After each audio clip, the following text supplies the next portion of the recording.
आबद अली भट्ट साहब जो कि पाकिस्तान की एक कारोबारी शख्सियत है और 30 साल का तजर्बा रखते हैं, जिनका दावा है कि पाकिस्तान में $100 बिलियन का सरमाया आ सकता है। ग्वादर दे दें, उधर हम फ्री जोन बनाना चाहते हैं, यहाँ पे वो अपना प्रॉफिट पार्क करेंगे।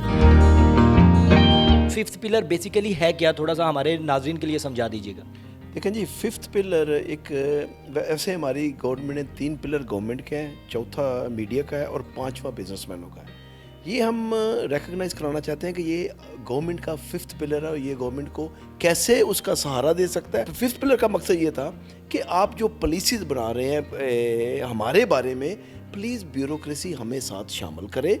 हम उनको बताते हैं कि भाई हमें कैसे अपना आपको अच्छे तरीके से आपकी पॉलिसी कैसे अच्छी बन सकती है और जहाँ से आपको भी फ़ायदा होगा और हमें भी फ़ायदा होगा, हम फ्लरिश करेंगे, आपको टैक्स ज़्यादा मिलेगा, आपको टैक्स ज़्यादा मिलेगा, आपके जो डेफिसिट है वो कम होंगे। अच्छा, डेफिसिट की आप बात कर रहे हैं तो सबसे पहले तो पाकिस्तान के डेफिसिट कैसे ख़त्म हो सकता है, कोई इसका फार्मूला है? हाँ जी, है ना, हमारे पास है। देखें, दुनिया बिजनेस के बारे में, इकानमी के बारे में हर फार्मूला हमारे पास है। देखिए, अगर कोई पॉलिसी ऐसा आदमी बनाएगा बिजनेस की, इकानमी की, जो आदमी, देखें ये इसकी कोई बुकिश नॉलेज वाले नहीं चाहिए। 2+2+2 6 है, यही इकानमी का है। अगर हम अपनी पॉलिसी आपको बनाते हैं, मेरी ज़रूरत क्या है, इस तरह आप चले तो आपको टैक्स ज़्यादा मिलेगा। जब टैक्स ज़्यादा मिलेगा, हमारी एक्सपोर्ट ज़्यादा होगी, आपके दोनों डेफिसिट कम होंगे। हमारे 2 डेफिसिट हैं जो मेन हमें पहले दिन से हमारे ऊपर अथॉरिटी चलना शुरू हो जाती है। एक है हमारा बजट डेफिसिट। जब हम जून में बजट बनाते हैं, हमारी जी इनकम क्या है जी, 7,000 है, 9,000 का है, वो 7 भी इकट्ठा होते होते टाइम लगता है। और हमारी जो एक्सपेंडिचर है 14,000 बिलियन है। आप मुझे बताएं, 7,000 और 14,000 बिलियन में 7,000 बिलियन मीन $23 to $25 बिलियन बनता है। वो कहाँ से आएगा? वो हम उधार मांगना शुरू कर देते हैं। इकोनॉमिकल स्टेबिलिटी की अगर बात करें पाकिस्तान की, तो पाकिस्तान बहुत पीछे जा रहा है दूसरे मुल्कों से। इसको हम बिजनेसमैन कर सकते हैं, एक्सपोर्ट हम बढ़ा सकते हैं, इंपोर्ट हम कम कर सकते हैं। इंपोर्ट कैसे कम होगी? हम 20 चीज़ें उठाते हैं, उनको हमने लोकल प्रोड्यूस करना है। फ़र्ज़ करो एक आदमी नहीं फैक्ट्री लगा सकता, हम 10 बंदे मिलकर लगा सकते हैं बिजनेसमैन। यही हमारा मोटिव है कि लगा के, फ़र्ज़ करो एक अभी हमने ना $500 मिलियन के एक मोटरसाइकिल के इंजन इंपोर्ट करते हैं। वो $500 मिलियन की फैक्ट्री लगती है $125 मिलियन की, $125 मिलियन की। अगर वो फैक्ट्री हम लगाते हैं ना, तो $500 मिलियन की हम 3 साल में इंपोर्ट को बंद करेंगे और वही $500 मिलियन फिर हम $500 मिलियन अफ्रीका की कंट्रीज वही मोटरसाइकिल इंजन इंपोर्ट कर रहे हैं। अगर हम एक्सपोर्ट करते हैं तो $1 बिलियन का डेफिसिट गया ना। तो अगर हम 20 चीज़ें उठा लें तो हम 20 चीज़ों से ये $20-25 बिलियन का जो आपका डेफिसिट है ना, वो ख़त्म हो सकता है इंपोर्ट एक्सपोर्ट का। अगर वो ख़त्म होता है तो आपको, हम जब यहाँ प्रोड्यूस करेंगे, एम्प्लॉयमेंट बढ़ेगी, टैक्सेस गवर्नमेंट को ज़्यादा आएंगे, डॉलर ज़्यादा आएंगे और इससे इनकी स्टेबिलिटी बहुत ज़्यादा आएगी, क्योंकि टैक्सेस में जो डेफिसिट है वो भी ऐसे ही ख़त्म होगा। तो अगर हम किसी तरह $20 बिलियन वो बचा लें जो हमने बाहर से देना है, और $20 बिलियन हमें कमाना है, इनको टैक्स देना है जो ये एक्सपेंडिचर में है। रुपए की वैल्यू कम नहीं होगी। देखिए, रुपए की वैल्यू तो तभी कम होती है ना कि रुपए की वैल्यू, हमारे पास बैंक में डॉलर ही नहीं है। मैं आपको दावा करता हूं कि मैं $100 बिलियन आपको 5 साल में कर दूंगा, अगर आप हमारे पीछे चलेंगे, हमारे पीछे चलेंगे। कैसे चलना चाहिए पाकिस्तान को, क्या ज़रूरी है, किन लोगों के साथ बैठना होगा और इसका हल निकलेगा, और ये कौन सा एरिया है जहां पर सरमाया ऐसा किया जाए और पाकिस्तान के लिए बेहतरी आ सकती है? भाईजान, हम बिजनेसमैनों को, हमें 2 चीज़ें चाहिए। बोर्ड ऑफ इन्वेस्टमेंट हमें हमारे हवाले करें, बोर्ड ऑफ इन्वेस्टमेंट में हम बैठें, हम बाहर की कंपनियों से हम डील करें, उनको लाना। देखें, जब ये डेलीगेशन आता है बाहर से, 100 MOU साइन होते हैं, कभी आपने एक भी तोड़ चढ़ते देखा है? सब MOU तक ही रहता है, क्योंकि कोई बिजनेसमैन तो होता नहीं वहाँ पे।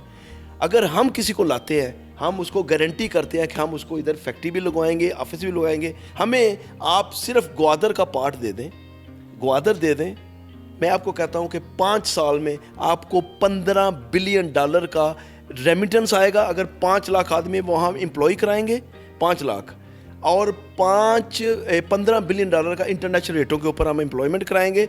और उसका मैं आपको तरीका बता देता हूँ। ग्वादर को हमें चाहिए, उधर हम फ्री जोन बनाना चाहते हैं, वहाँ पे हम लोगों का हेड ऑफिस, बड़ी बड़ी कंपनियों का हेड ऑफिस बनाएंगे, यहाँ पे वो अपना प्रॉफिट पार्क करेंगे। प्रॉफिट पार्क फ़र्ज़ करो कैसे होता है, फ़र्ज़ करो माल एक कंट्री से दूसरी कंट्री जा रहा है, लेकिन उनका हेड ऑफिस यहाँ होगा, इनवाइस पहले इस कंपनी में होगी, यहाँ पे वो अपना फ़र्ज़ करो $50 एंड कंट्री में $50 का प्रॉफिट है तो $30 का वो यहाँ रख लेंगे जो कि इसके ऊपर टैक्स नहीं, $20 का वहाँ लेके जाएंगे और वो $20 के ऊपर टैक्स देंगे। जो $30 रखेंगे, इस तरह की हज़ारों कंपनियाँ आपके पास आएंगी क्योंकि हर वक्त दुनिया में टैक्स हेवन बिजनेसमैन ढूंढ रहा होता है जहाँ पे उसको टैक्स ना देना पड़े। तो अगर हम उनको ये बोलें कि भाईजान हम आपसे लेते कुछ नहीं, आप सिर्फ 80% जो आपकी 80% एम्प्लॉयमेंट है वो आपने पाकिस्तानी रखनी है और वो इंटरनेशनल रेटों के ऊपर आपने उनको तनख्वाहें देनी है, that's all we want from you. और आपके पास $15 बिलियन, 5 लाख आदमी एम्प्लॉयमेंट हो गया तो $15 बिलियन आपको रेमिटेंस के माध्यम में आएगा। दूसरा, उनका जो प्रॉफिट पार्क होगा विद इन 3 to 5 years आपके पास $100 बिलियन आपके बैंकों में पड़ा होगा। अगर आपके पास $100 बिलियन पड़ा हुआ है तो वो आप कहाँ लेके जाएं? वो कहीं लेके नहीं जा सकते, जहाँ लेके जाएंगे उनको टैक्स पड़ता है। क्यों? हाँ जी, क्योंकि वो लेके नहीं, हाँ वो अगर कोई बाहर अपनी किसी कंपनी को देते हैं, लोन देंगे 2 साल 3 साल की मुद्दत के बाद वो फिर वापस आएगा। आप कंपनी को ऑप्शन दे रहे हैं कि आप हमें टैक्स ना कर दें, लेकिन यहाँ पे आके बिजनेस करें ओनली। अच्छा, पहले 5 साल में वो अपना हेड ऑफिस बनाएंगे, जब उनको 50, 100 बिलियन, $200 बिलियन उनका यहाँ पड़ा होगा ना, फिर वो यहाँ पे अगर हम उनको सिक्योरिटी दे दें, यहाँ पे आपको ग्वादर में बॉर्डर लगाना पड़ेगा। मैं आपको बताऊं, एंट्री देगी कोई आदमी, उनकी लवाजमत भी आपको इंटरनेशनल माहौल, इंटरनेशनल सिटी आपको डिक्लेयर करना पड़ेगा ग्वादर को। वो हम फ्रंट फुट पे लड़ेंगे क्योंकि आज की इकोनॉमिक वार के फौजी हम हैं, हमें पता है कि कौन के टैक्स के साथ हमने इधर फाइट करनी है। अच्छा सर, अब गवादर की बात करें, गवादर में ऐसा क्या है कि वहाँ पे सरमायादारी की जाए या सरमायागार वहाँ पे आए? देखिए, ग्वादर एक हमारे पास एक सोने की चिड़िया है, हम उसको यूज़ नहीं कर रहे हैं। हमने उस वक्त यूज़ करना जब उसकी ज़रूरत नहीं रहेगी। ग्वादर के ऊपर मैं कह रहा हूँ कि आप उसको एक नया इंटरनेशनल सिटी दुबई बना सकते हैं। हाँ, मैं आपको गारंटी करता हूँ वो दुबई से बेहतर प्लेस है। दुबई जाने के लिए आपको 1 दिन का और लगता है। ये तो हम सीधे इंडियन ओशन के सामने है, सीधा हम रेड सी में जाते हैं और सीधा हम उधर मेडिटेरेनियन में जाते हैं। दुबई जाने के लिए तो IMF से जान छूट जाएगी यार। मैं कह रहा हूँ 15 से 30 बिलियन 10 साल में आपको सिर्फ रेमिटेंस मिलेगा। हम तो 3 बिलियन के लिए उसके अब IMF के आगे हाथ जोड़े हुए हैं यार। खुदा का खौफ खाएं। मैं कह रहा हूँ कि 3 बिलियन हमें कमाना आता ही नहीं है, हम सिर्फ मांगने में मशहूर हैं। 5th पिलर के जनरल सेक्रेटरी इलियास मजीद शेख साहब मेरे साथ मौजूद हैं, जो कि कारोबार में वसी तजर्बा रखते हैं। 3 सितंबर 2023 को सर आपकी आर्मी चीफ साहब से मुलाकात हुई थी, काफ़ी कारोबारी शख्सियात की, तो क्या वहाँ पे बातें हुई और क्या आपने अपना मोटो रखा वहाँ पे? एक्चुअली हम उस मीटिंग में बहुत खुश हुए थे, जो कि पाकिस्तान की हिस्ट्री में पहली दफ़ा आर्मी चीफ साहब के साथ बिजनेसमैनों की प्रॉपर एक मीटिंग हुई जो 4 घंटे तक चली, और उसमें बहुत सी चीज़ों बिजनेसमैनों ने प्रपोजल दी। और ये मैं समझता हूँ कि हमने ये जो चाइना की तरफ की मीटिंग थी, क्योंकि चाइना जब कभी पाकिस्तान से भी करीब था, उसके जो ये बात है 1970 की, 80 की, 90 की, उसका उस वक्त जो भी सदर होता था वो 1 महीने में 1 दिन सुबह ब्रेकफास्ट से लेकर शाम डिनर तक बिजनेस कम्युनिटी के साथ गुजारता था। क्या वजह? वो बिजनेस कम्युनिटी के लोग आते थे डिफरेंट सिटी से और वहाँ अपनी अपनी प्रपोजल लेके, वहीं स्टाफ बैठा था, वहीं वजीर मशीर होते थे, वहीं प्रपोजल पे फैसला होता था, वहीं लेटर टैप होके दस्तखत होके सदर का मिल जाता था, जाओ जाके काम शुरू करो। कौन से ऐसे पॉइंट्स आपने आर्मी चीफ साहब के सामने रखे जिन पे काम करना चाहिए? अच्छा, एक तो हमने ग्रीन बेल्ट की बात की कि हमारे यहाँ दरिया हैं, कैनाल्स हैं, हाईवेज हैं, नेशनल हाईवेज हैं, मोटरवे हैं। उसकी एक ग्रीन बेल्ट जो ऑलरेडी मौजूद है, नई बनाने की ज़रूरत नहीं है। 1 किलोमीटर ग्रीन बेल्ट एक फैमिली को दे दी जाए लीज़ के ऊपर 5 साल 10 साल के ऊपर, और उसके ऊपर वो सब्जियां, फालियां, जो पौधे वगैरह लगाए, एक तो पाकिस्तान में पोल्यूशन ख़त्म हो जाएगी, लाखों फैमिलियों को रोज़गार मिल जाएगा। उस प्रपोजल पे अल्हम्दुलिल्लाह हमारी प्रपोजल के ऊपर वो काम शुरू हो गया। हमारी बड़ी अच्छी तजवीज़ थी जो मैंने उनको खुद दी तजवीज़, उन्होंने अप्रिशिएट भी किया आर्मी चीफ साहब ने। मैंने कहा देखिए, अल्लाह ताला ने हमें कराची से लेके ग्वादर तक 1063 किलोमीटर की एक सहली पट्टी है, जो मलका विक्टोरिया 1876 में उसको देखने आई थी। यानी कि दुनिया में बेहतरीन सी व्यू कह लें या आप सनसेट कह लें, उस पट्टी पे है।